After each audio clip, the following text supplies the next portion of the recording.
kukhona ke abanye dokotela abaphuma ke benegwegwe sakhula ke thina sasifunda ema-boarding school mawunegwegwe wawuthanda wawungaconsi phansi wawuthola ngisho intombi ungayishelile but ke likhona ingane vele iphuma inegwegwe leli elixakile nakho ke yinto ke nayo enibukayo ngaphansi kwalezi inhlelo inabo ninayo ubungozi yebo leyo ke kuthiwa i-Blount's disease. Okay. So uma umntwana ezalwa uzale negwegwe ethi mayikhula ifike ku2 years imlenze iqonde and then bese iphinde futhi icheke ibe nokhismadolo. Yeah, so it's a normal process ngoba into ekumele iyenzeke as umuntu ekhula.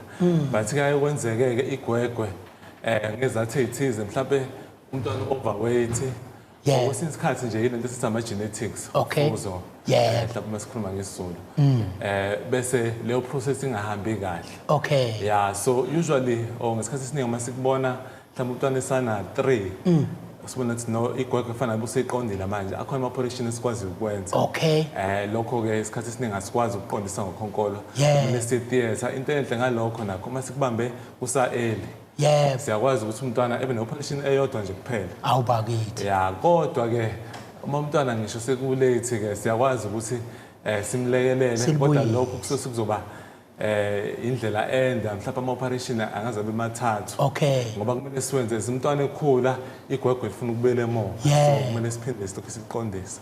Khona ke leminye imisakazo esidlala ngisho ingoma ekuthiwa upete angazi ithi upete bese ithi upete angazi iyakhuluma nje upete lolu upete lona ke lungena kanjani kulolu daba esikhulu namhlanje? Alright, upete ke luza lapha ekugcineni. Absolutely. Njengoba bengingasho ekuqaleni ukuthi umntwana uzala negwegwe ziqonde bese kuba upete.